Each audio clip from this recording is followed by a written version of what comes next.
Welcome back, my snacks. My name is Jack. PS5 divorcee dad saga has possibly been the most long-lasting Reddit drama story of 2022. There have been multiple compilations made on the best of Redditor updates, with just so many more stories and updates both from the father, from the son, and from the now ex-wife. Now, my last covers of this whole story, they were separated into multiple videos, so today, as we go into the next update of it all, I'm going to reread over this whole story. Of course, feel free to click ahead in the time codes down below to catch up to the areas where you yourself are already familiar with. I'm sure this edit gives you a great understanding as to why this has been so compelling. So for those of you not familiar with this entire brigade of tragedy, listen in. It all started in December last year. Am I the a-hole for selling my PS5 rather than sharing it with my stepbrothers? I'm a 15-year-old male. My mom and dad met and briefly dated while they were both studying at uni. My mom gave birth to me after they had broken up and had to sue my dad for child support. I was raised by my mom and had virtually nothing to do with my dad throughout my childhood. My mom was an international student, and her family cut ties with her due to the circumstances of my birth. Tragically, 2 years ago, I lost my mom to cancer, and thus I was placed under the care of my dad. A tragic beginning, yes, but please, new reader, understand, this isn't the worst of it. The ex-wife mentioned it later on, but she had no idea this OP existed. If that at all helps give you a better, clearer picture of how much of an a-hole this dad is. So my dad has remarried and has 2 sons, 5 and 7, with his wife. It wasn't a bad arrangement at first, but we were all essentially strangers. I was given a bedroom to myself, and we shared some meals, but other than that, kept to myself. Well, about 10 months ago, I was lucky enough to score a casual job at an aged care facility as IT support. It was stupid easy money, as it involves installing and maintaining a dozen or so common PCs used by the residents, plus running basic computing workshops. I ended up accruing a whole lot of disposable income in a short time. Now, stupidly, instead of just keeping quiet about it, I decked out my room with a new TV, headphones, and a PS5. Obviously, this setup was of great interest to my 2 stepbrothers. Now, initially, my rule was that they could play the PS5 anytime I wasn't using it, but I would get first dibs if I wanted to play or use my TV. I was also super accommodating by buying an extra controller, which I didn't need, and several kid-friendly games that they wanted to play. I eventually had to change the rule to only play when I was there because the 5-year-old destroyed one of my controllers through spilling juice on it.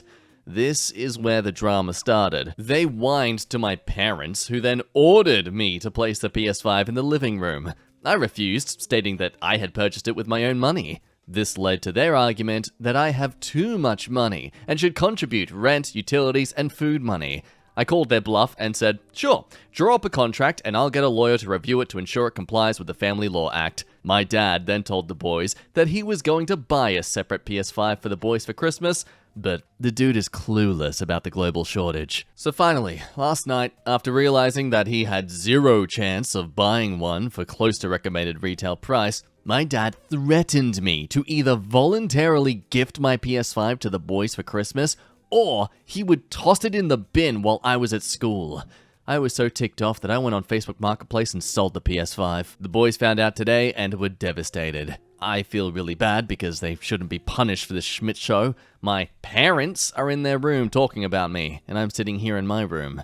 Now, am I the a-hole? Like, how could I have handled this better? The son later goes into the comments thanking everyone for the positive support. And in case you're thinking this stepmom's being a bit of an a-hole sticking on the father's side, well, I'm at work now, but my stepmom had a chat with me this morning and it was quite positive. She said she didn't know about my existence until right before I came to live with them, and so it caused a huge rift between her and dad. She apologized for projecting that onto me and not being more welcoming. She also didn't know about my dad's threats and told me that it won't happen on her watch.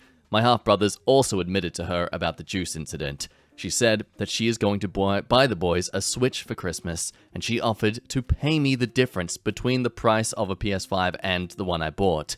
I probs won't take the money, but at least it's a step forward. This was the longest conversation I ever had with her too, by the way. And with that comfort, knowing the stepmom's on his side, we move over to a day later. During a fun extended family session, this being the first time the son's met most of this family, however, they're super lovely to him. The stepmom herself, not the son, shares his post from Reddit to the family, and they all go against the dad. Which, you know, instead of thinking, hey, hang on, everyone in my extended family thinks I'm an a-hole, as well as people on the internet. Should I perchance consider their opinions on this matter and think that maybe, yes, I'm in the wrong? No, I shall make my own post instead. Of course, this man deleted everything, but again, it's the internet, and everything's forever. Boop. Am I the a-hole for asking my son to share his console with his brothers instead of keeping it in his room? A few days ago, my bio son Jonah, not his real name, posted a biased and frankly defamatory post about an incident in my home regarding a PS5. My wife was kind enough to share the post and comments with our entire extended family at our Christmas gathering, so apparently now I'm a huge a-hole. The passive aggression in those italics. Firstly, I never actually intended to charge Jonah rent. His job gives him essentially 100% disposable income purely because he lives in our household. He used this money to deck out his room, buy brand shoes, buy the latest iPhone, etc., all for himself. I couldn't care less about how he spends his money, but it does set a poor example for my other two boys. The last straw was when Jonah set a login password for the PS5. I basically told him that if he's not willing to share, then why should I give him a free ride? Yeah, I know, right? It's not like he's under 18 and literally can't live anywhere else as, you know, not a certified adult. My son should be grateful. While we shared DNA, I only dated his mum, May, not actual name, for all of 5 months back in uni. I was very clear with May that I didn't want kids, but apparently consent doesn't go both ways. I remember that line. May put me through legal hell and ended up costing me tens of thousands of dollars over the years in child support, setting my own goals back. How dare she let me cream inside her? This is her fault! Instead of letting Jonah end up in a group home, I stepped up. By doing the bare minimum and taking care of his own child. Yeah, well done, mate. Now, because of Jonah, my wife thinks I breached her trust all for something that happened well before I met her. And while the boys previously did have access to the PS5, he now won't let them play it now that school is finished for the year unless he's home, which he never is. I gave him the ultimatum of either sharing the console or no one gets to play it. In response, he pulls the most passive-aggressive move ever and sold it, so now no one plays it. Going on to try and add some few little extra tidbits as to why he should be justified to be an a-hole here. Oh, I've taken in this kid to my home. A kid who, by the way, will receive a sizable inheritance in a few years thanks to May's estate. Yes, how privileged this son is, because his mum's dead. Furthering to yabber on about thinking that he should be innocent in this whole situation. And of course, the internet wasn't. So after that post from the dad was made, the son comes back on his side, going into a bit more detail about the whole extended family situation and just how ridiculous the dad was during all of it. Stepmom being amazing, introducing the whole family to him, as well as the Reddit post. With even some family members just saying that, yeah, look, don't worry about your dad, he's just a stubborn person you'll see next Tuesday. And in other wholesome news, apparently their nan knew his mom quite well, and so they had a great chat about her. So, that's nice. But I think we broke dad in the process. My dad got very loud, arguing with the family, and my uncle somehow trolled my dad into posting on Reddit to tell his side. That's right, when apparently his brother suggested I post it to set the record straight, yeah. Yeah, his brother knew what he was doing. Continuing on for the son just being very thankful to everyone and what they've been saying.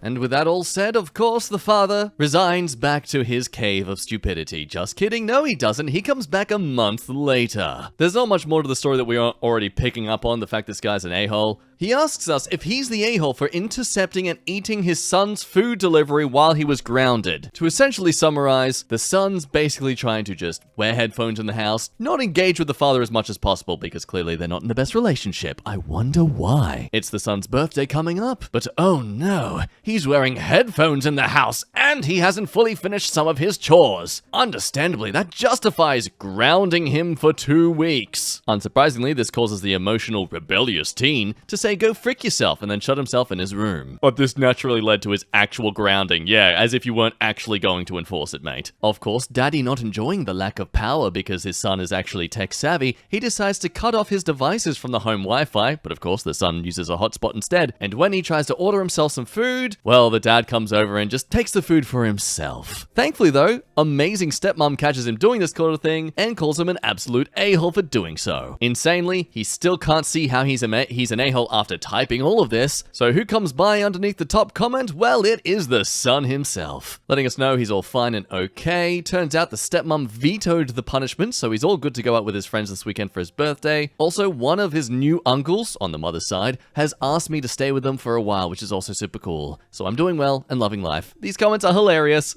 Much love. And so now Daddy Dearest has learnt, okay, let's not start arguments with my son anymore. Clearly I can't win. How about instead, I cause further rifts with my wife? Excellent! Again, the whole thing's deleted, but Reddit updates. They're always there when you need them. This story centered around buying his wife a new dress, which sounds rather nice. Love language of gift giving, nothing wrong with that. But see, its purpose is completely scummy. He's someone who regularly attends formal functions as a consultant, and basically, now his wife genuinely dislikes these things, but she puts on a good front for him. He basically pushes her along to these work events he goes to where she's bored out of her mind to look good for him. The dress isn't because he loves her and wants her to wear something, well, wants to give her something that she might like. No, he's essentially using her as some sort of talking smexdoll. Look, we'll just quickly read through it because it's just great how blind he is. Due to the pandemic, we haven't had any for about 2 years, but they are now starting to come back. The functions. On a function 2 weeks ago, my wife came downstairs dressed in a pantsuit and her hair in a simple ponytail. Now don't get me wrong, she still looked amazing, but pretty much all the other ladies wear ball gowns or cocktail attire. And when we talked about it afterwards, she told me that she was sick of the hours of hair, makeup, nails, and preparation, and that if I insisted she go, she will dress how she pleases. Which is, of course, wrong! How dare she do something like that? Self-autonomy. Ugh! Well, I try to explain that these things are a necessary part of my industry. They're not. But she wouldn't budge. She counters that she never drags me to any kind of her work functions, which I responded that we should compare payslips, which was clearly the wrong thing to say, and she left the room. Oh lord, I'm forgetting half the stupid things he said in these stories. Don't you see, honey? I earn more in my career, therefore I'm allowed to make you feel worse. After the argument, I tried to make it up to her, so I ordered a very nice and expensive gown for her to wear for the next function. I even took it to our tailors for adjustments as they know her measurements. When I presented the dress to her, she was initially very happy and said the dress was gorgeous, but as soon as I mentioned that she should wear it for our next function, she immediately blew up at me. Well, she thinks I'm being manipulative and going against her wishes. I thought I was just offering her a nice gesture. Am I the a-hole?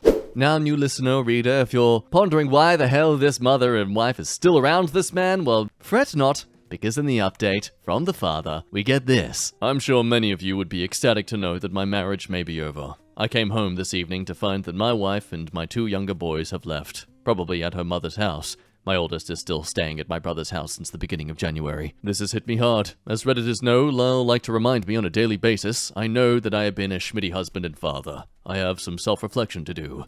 I am stubborn, but my wife has always been there to talk me down. I guess she has had enough. The only communication I have is a text from my wife saying she wants a divorce, and that her lawyers will get in touch regarding separation arrangements. I've tried calling, but it keeps going to voicemail. Same as my in-laws. Look, I want to apologize. I want to offer to go to counseling or therapy like she asked. If I still can't get through to her via phone, I am thinking of going to my in-laws' house. I have to try to at least talk to her. I guess my Redditors hate me, but I welcome any suggestions on if there is anything I can try. Now, you may have read that story and gained a sense of sympathy for this man, and I don't blame you. We all did at some point. Unfortunately, the sympathy is outweighed by the growing sense of frustration towards this man because they just make more and more stupid decisions. He makes a new post in middle of February saying, "My wife wants to divorce me and won't talk to me. How can I win her back?" Now, obviously, if someone wants to divorce you, the last thing you should do is race over to where they're staying right now and harass them for their attention and a chance to talk. If they don't want to see or speak to you, then don't see or speak to them. Sadly, throughout the story, it's him basically saying that he's going to be doing this. He recaps the previous events that have happened in the previous stories, essentially believing that it's all because of his son being introduced into his life again that it's caused the relationship to falter, and, not at all because he's just an idiot. He tries to reach out to her, but apparently nothing's going through. He's so desperate to talk to her that he does something stupid. I went to her workplace, accounting firm, with her favorite takeaway lunch to try to talk to her. She must have worded up the reception staff because they adamantly refused to buzz me into the office. Her staff even went as far as calling for building security. Not wishing to cause further drama, I left voluntarily. That night, I doubled down on my stupidity. I tried to visit her at her parents' house with a bunch of gifts for her and the kids. My mother-in-law answered through intercom but wouldn't let me in. I was so frustrated and emotional that I broke down at their door, basically making a scene and refusing to leave. Later, my brother turned up. I assume my wife called. He tried to convince me to go home, but we ended up in a shouting match. He eventually tried to manhandle me back to my car, so I got into a physical altercation with him, but I left when my father-in-law came out and threatened to call the police on me. And because of this, police come in the morning, issuing a provisional domestic violence order along with a summons to attend court for a permanent order. And in case you think that's ridiculous because he didn't actually assault the wife at all, this is all based in Australia, as it's revealed in the comments and other parts of the story. And in my hometown, if you're seen being violent in the area, especially if it's, relating to your partner, then yes, it's still considered domestic violence. Because thankfully, this country has the idea to know that not all states of domestic violence are just physical altercations. But it does become a little bit even worse for him too when he is a contracting worker at a client site, and unfortunately, the police come while he was at work, and while they can't say to the client what the issue is about, they can give him their cards, which are clear to do with domestic abuse. This causes the father to be waved off from work and is likely going to be fired. I'd say that's probably the only part of this entire fiasco where you can rightly say, hang on, that shouldn't really be fair. Because to be fair, this is just a hearing of sorts, this isn't exactly some confirmed evidential proof this man is just as bad as someone who literally beats their wife. So anyway, this seems to finally get the dad to see how he's been wrong. But of course his brain thinks, hey, you know what'll work? If you buy her something again. Because, when you bought her that dress, things definitely turned out better. But you're probably wondering, okay, when does the wife get her side of things in this story? Well, in the comments of this literal post, we meet the son again. Him being the messenger of his stepmom Dearest, a revelation of sorts that he hasn't edited, he's just copied and pasted what she's emailed him. It says, "Hi everyone. I'm not a Reddit user, but I have been following the messages that my stepson and soon-to-be ex has written. I would also like to thank the hundreds of kind people who immediately saw through his bullshit and gave him some hard truths. I am also grateful to all the well-wishers to me, my sons, and Jonah. Apart from the few incidents last week, which isn't the complete picture by the way, he has stopped trying to contact me directly. But I am hearing from mutual friends that he is on a mission to garner sympathy, trying to lay blame for his life falling apart everywhere except for himself. I note that he is throwing a pity party for himself on Reddit too, hoping to get people to congratulate him on how much he has changed.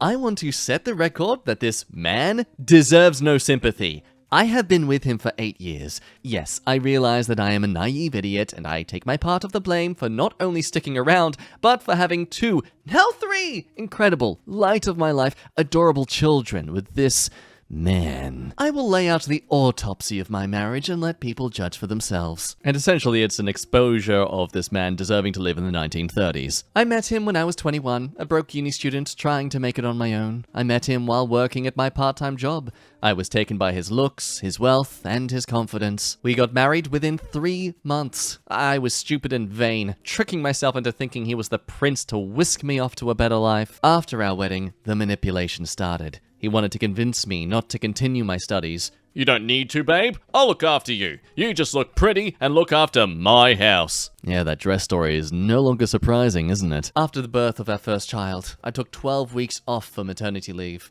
I was pretty established in my job then. He again tried to convince me to be a stay-at-home mum. He tried to gaslight me, saying that it's not fair on your son, and that his fondest memories as a child was with his mum at home. And you just remember that he ditched a child, and he has the goal to talk about the necessity of a parent being around. Throughout the marriage, he would constantly use his wealth as leverage. My dad, bless him, is a good tradie but terrible businessman. Early on, my ex arranged a loan through his family trust to rescue my dad's business. My ex would then gently remind me of that fact every time we disagreed about something. He would constantly monitor my credit card usage. He would question me on certain transactions that weren't to his liking. Example, fashion, gym, hair, Botox, makeup, are completely fine. But a latte and a muffin? Who the hell did you have a coffee with? He would constantly provide input on my appearance. As an example, he would show me pictures of celebrities and tell me that it would be nice if I dressed and did my makeup more like that celebrity. He would also make offhand comments about what I ate. Are you sure you want to order that in a main size? Didn't you have a sugary drink already at lunch? Or my personal pet hate, I think my wife will have the salad tonight. At the industry awards or charity things we went to, he would tell me who I should talk to. I can't tell you how many inane, vapid conversations I've had with other spouses about the latest bags or some other bullshit winter collection. I once made a joke about him in front of some of his colleagues, and he scolded me like a child on the car ride home. You all know by now about him hiding Jonah's existence from me. What you may not know is that he lied about Jonah's mum, and made her out to be a gold digger who tricked him into having a kid.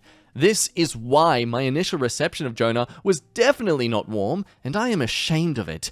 He's a really decent and sweet boy, and is so kind and patient with my two boys. He deserves better than his dad. I can go on for pages and pages. This list doesn't even begin to describe the level of narcissism, manipulation, and control he had over me for the last 8 years. I know I am equally to blame for this, but I'm done with it now. I wasn't strong enough. I wasn't confident enough. I didn't want to say no to a man who gave me everything. Even now, at weak moments, I feel myself start to miss him and wonder if I should just endure it. That maybe he'll change just enough that I may be able to live with it. But then his recent fake pity-party bullshit snapped me right out of it. I don't want his money. I don't want him. I just want my kids and I to live our lives free of him. Thank you for reading. Yes, that's right. If the man had just shut his mouth and been patient and given her the space, maybe he could have still been with her and used himself to actively try and be better, but no. Because of his ramblings and desperate attempts for attention and pity, he's just made himself come across as even more pathetic. And let's be clear here about this whole idea that, clearly if you're a man and you show your emotions, that it's not, attractive to a woman anymore. This isn't a man being emotional, this is a man being a child. He's showing no humility or humbleness about where he's gone wrong. He's proven to everyone that he only acts like this when he's losing something, not when it's pointed out to him that he could lose something. Big difference between being masculine and emotional versus childish and narcissistic.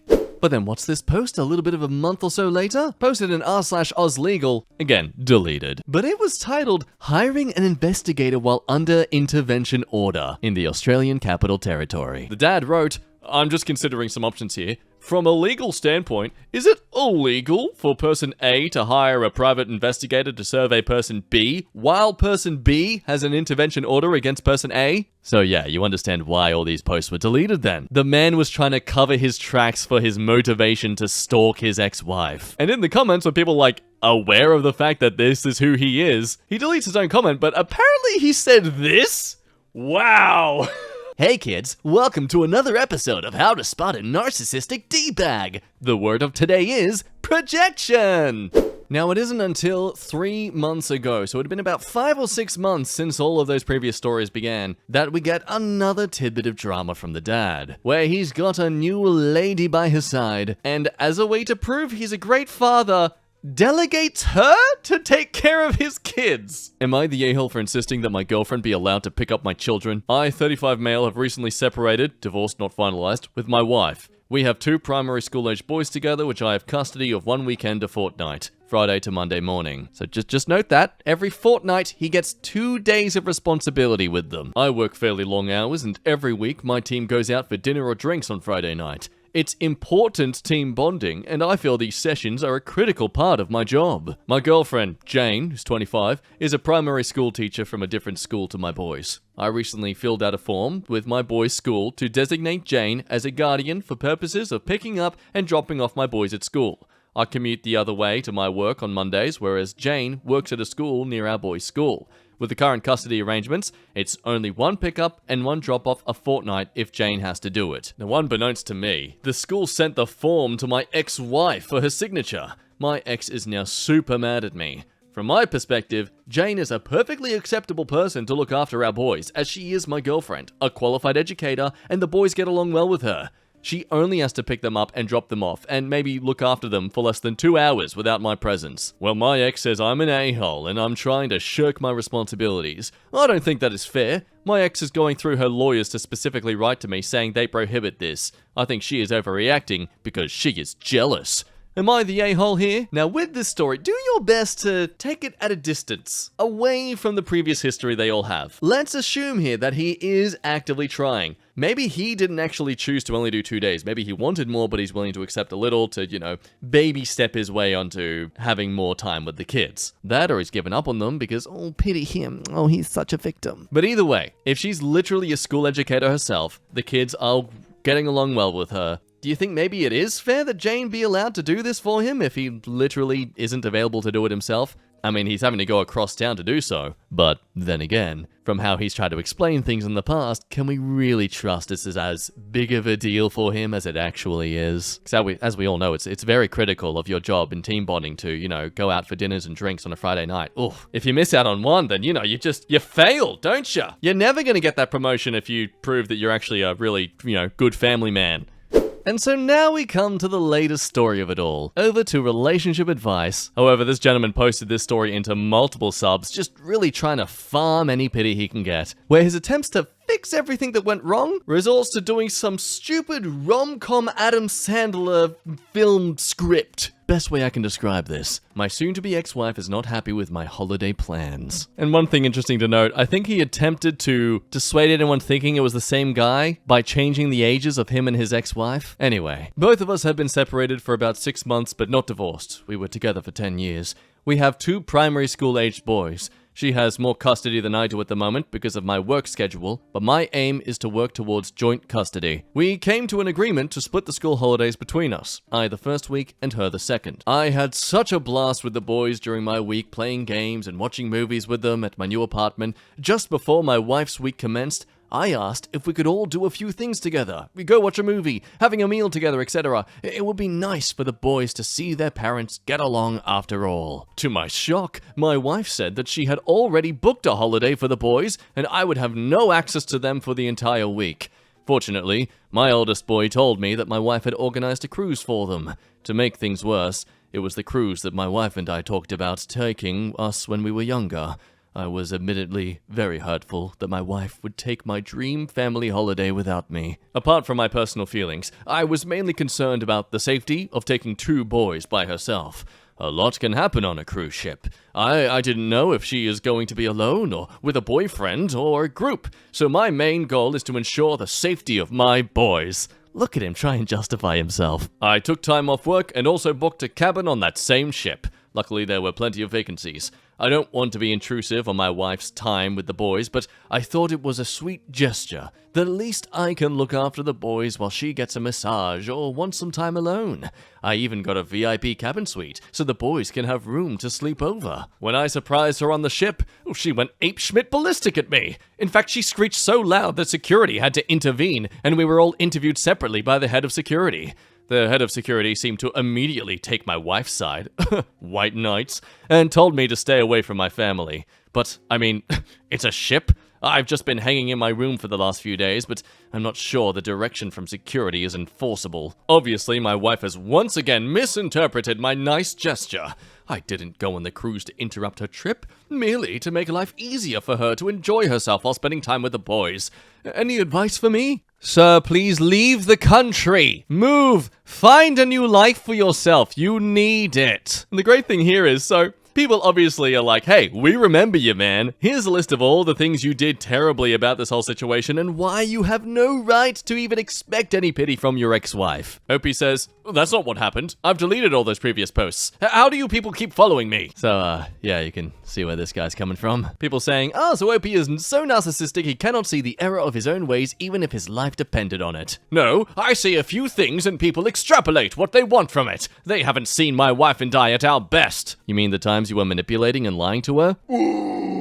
And he continues to expose his narcissism with this comment that goes on about, yes, the same things. You are doing worse things. Stop it. Stop everything you're doing. Stop harassing and stalking your ex, abide your custody agreements, talk to your solicitor, get intensive therapy, and try as hard as you can to understand why your attitude and behavior is so troublesome and cruel. To which the OP's defense, this is so far from the truth. My aim was just to enjoy some time away as a family. My wife has a lot of negativity in her life. A lot of people, like her parents and friends, are giving her poor advice. I wanted some time to demonstrate what we were like when we first got together. Because clearly, this man knows best in this relationship. Good comment says, you said before that you try to control things in your life. This is out of your control. She is out of your control. Healthy people can recognize and accept that they can't and shouldn't control other people. The only thing you can control is your own actions. And just, oh, dude, oh, why?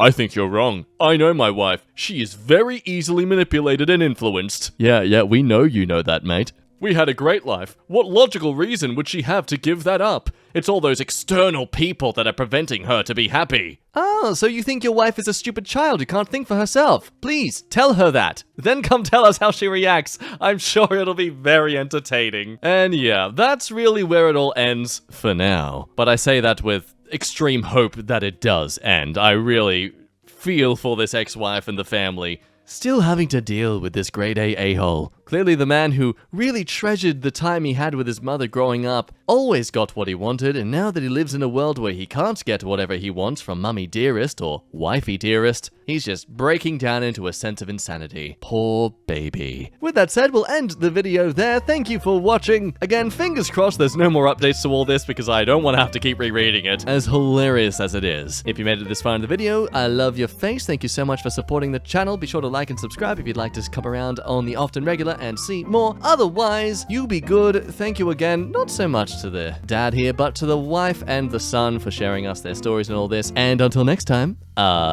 drink water, it's good. Yeah, I'm resorting to that to be my catchphrase now. Bye-bye!